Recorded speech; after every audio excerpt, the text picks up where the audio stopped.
Yes, good morning, class 8th. Today we are going to start the chapter number 3, ruling the countryside in history.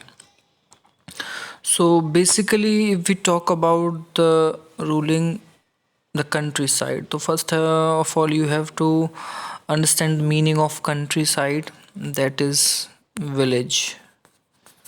Okay, in English or in British English, we use countryside word for village.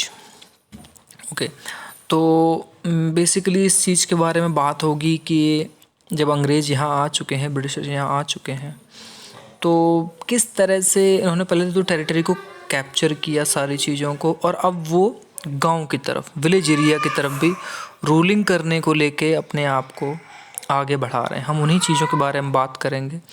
आप यहाँ पे एक picture देख सकते हैं कि Robert Clive जो है वो एक्सेप्ट कर रहा है दीवानी बंगाल की। ये देखिए, ये रॉबर्ट क्लाइव है जिसके हाथ में पेपर हैं, और ये उस टाइम के नवाब हैं और इनके दरबार वाले हैं, ये अंग्रेज़ हैं। ये दीवानी ऑफ बिहार, बंगाल, उड़ीसा की रिसीव कर रहे हैं मुग़ल रूलर से 1765 में। यानी 1765 की बात करें तो उस टाइम तक आते आते मुग़ल्स जो है बहुत वीक हो चुके थे, और 1761 में तो आपको पता ही है पानीपत का जो बैटल हुआ था। आप लोगों ने मूवी भी देखी होगी कि हम वो क्यों हारे थे और अफ़गान जीते। तो उसके बाद जब इंडिया में आपस में ही सब एक दूसरे से बहुत लड़ रहे थे, तो उस टाइम पे अंग्रेज़ जीत चुके थे ये सारी लड़ाई, और रॉबर्ट क्लाइव को एक बहुत बड़ा जीत हासिल हुई। दीवानी क्या होती है उसके बारे में हम जानेंगे लेटर ऑन इस चैप्टर में ही। वैसे दीवानी को पिछले लास्ट चैप्टर में समझाया जा चुका है कि दीवानी बेटा रेवेन्यू टैक्स कलेक्शन से रिलेटेड चीज़ें डिपार्टमेंट होता है, जो बेसिकली जिसके अंडर में आ जाए तो वो सबसे ज़्यादा माला माल हो जाता है। तो कंपनी इस तरह से पूरी तरह से फ़ायदे में जा रही थी। अब देखिए, हेडिंग भी वही है। हेडिंग कहती है द कंपनी बिकेम्स द दीवान। अब वो दीवान बन चुकी है। कौन? कंपनी। मतलब इतना बड़ा वर्ड यूज़ किया है कि जो उस टाइम इंडिया में जो रूलर्स हैं वो इतने पावरफुल नहीं रहे, उनके हाथ से धीरे धीरे सारे डिपार्टमेंट जा रहे हैं, तो उनमें से दीवानी भी गई। तो देखिए किस तरह से क्या हुआ। अच्छा, यहाँ पे जो छोटे छोटे वर्ड्स आते हैं पहले भी बता चुके हैं हम कई सारी चीज़ें, और नोट्स की फॉर्म में जो अंडरलाइन हम चीज़ें करते हैं उनको भी आप लिखा करें अपनी नोटबुक में, नोट्स की फॉर्म में। और आफ्टर दैट तो हम पीडीएफ शेयर कर ही देते हैं। तो नोट्स बनाना आपके लिए बहुत इंपॉर्टेंट है, क्योंकि 1 मार्क क्वेश्चन तो सबसे ज़्यादा यहीं से आएंगे। देखिए क्या है, पढ़ना शुरू करते हैं। On 12 August 1765 the Mughal emperor appointed the East India Company as the diwan of the Bengal. अभी पूरा एक पॉइंट है। अब इस पॉइंट में सबसे इम्पोर्टेंट चीज़ क्या है कि बंगाल का दीवान किससे बनाया बेटा? ईस्ट इंडिया कंपनी को। किसने बनाया? मुगल एम्पर ने। कब बनाया ये? तो छोटे छोटे इस तरह के पॉइंट जरूर आप लिखा करें।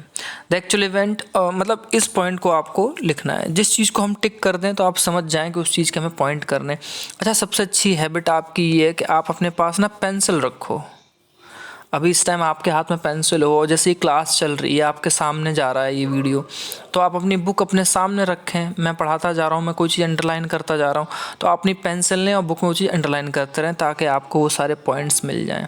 आप भी डबल टिक कर सकते हैं ताकि आपको हेल्प हो जाए कि यस ये मेरा पॉइंट है लिखने के लिए नोट्स, या आप वहाँ पे स्टार बना दें ताकि आपको पता चल जाए कि इस चीज़ के मुझे पॉइंट्स नोट्स अपनी नोटबुक में लिखने हैं, बाकी सब नहीं लिखना है। ये चीज़ हम बताते रहेंगे आपको, और ये मेथड सबसे अच्छा होता है बेटा कि पेंसिल और बुक अपने पास आप रखें।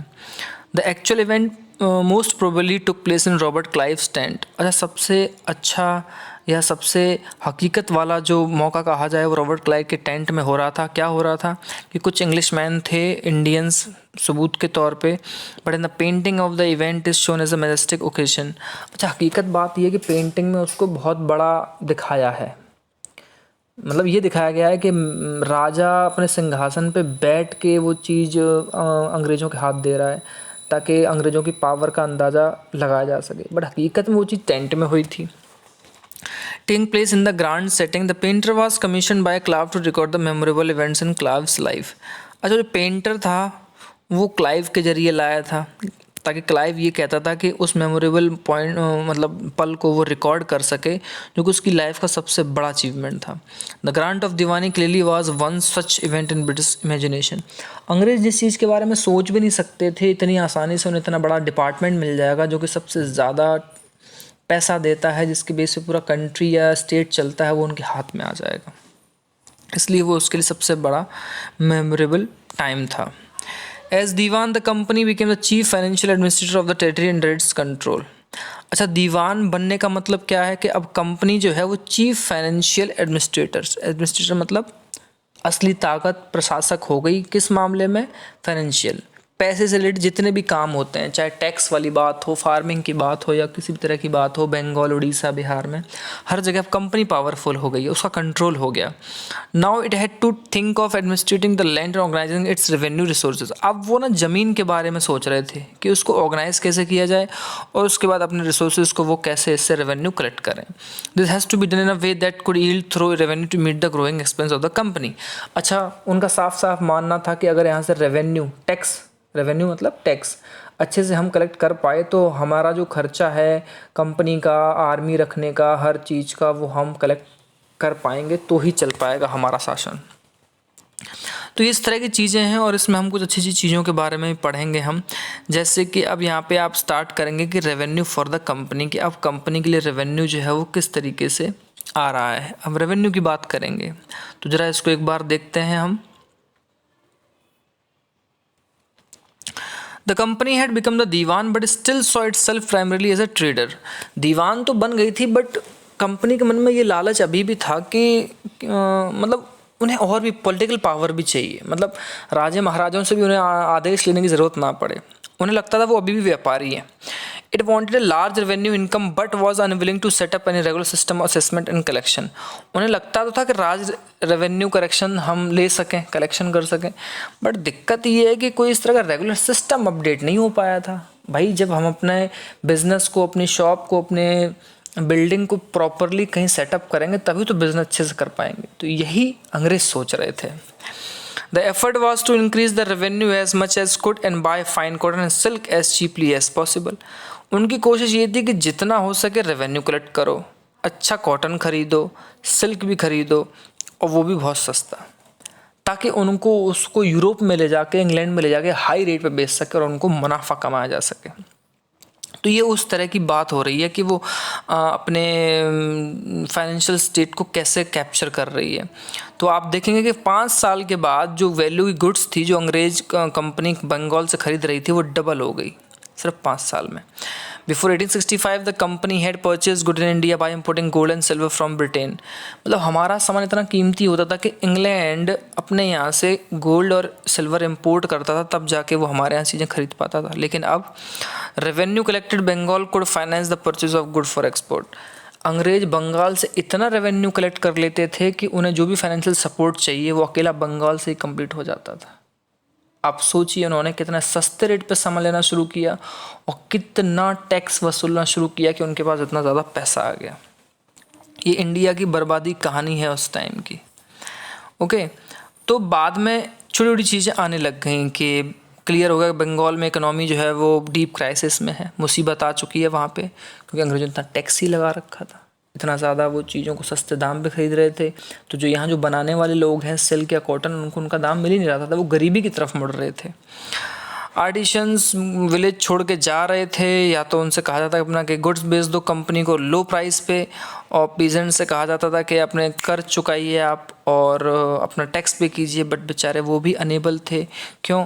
क्योंकि बहुत हाई डिमांड थी अंग्रेज़ों की तरफ से। तो ऐसी बहुत सारी चीज़ें हुई हैं। कल्टीवेशन क्रॉप्स भी वहाँ कोलैप्स कर गया। तो 1717 का एक टाइम आया जब फेमाइन आया, अकाल पड़ा है वहाँ पे, 10 मिलियन पीपल मर गए वहाँ पे। बेटा 1 मिलियन में 10 लाख होता है, तो सोचो 10 मिलियन में कितने लाख हो गए। इतने करोड़ लोग बंगाल में उस टाइम मर गए थे, जो कि उस टाइम की 1/3 पॉपुलेशन थी। इतना दुखी अत्याचारी शासन था अंग्रेज़ों का उस ज़माने में। ये चार्ल्स कॉर्नवालिस है बेटा, ये गवर्नर जनरल है इंडिया का जब परमानेंट सेटलमेंट इंट्रोड्यूस्ड हुआ।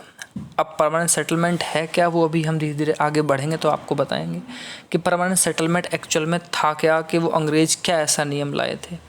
अब ये चाह रहे थे कि वो ना एग्रीकल्चर में इम्प्रूव कर सके। और कैसे इम्प्रूव किया, तो आप वो परमानेंट सेटलमेंट और मुनरो सिस्टम और ये सब चीज़ों के बारे में महलवाड़ी पढ़ेंगे।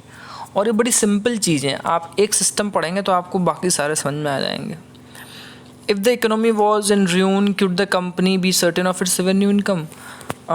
ऐसा क्वेश्चन किया गया है कि जब इकोनॉमी ही बहुत बर्बादी की हालत में हो तो क्या कंपनी अपने रेवेन्यू के लिए, टैक्स के लिए निश्चित तौर पे कुछ कह सकती है या कर सकती है? Most company officers began to feel that investment in land had to be encouraged and agriculture had to improve.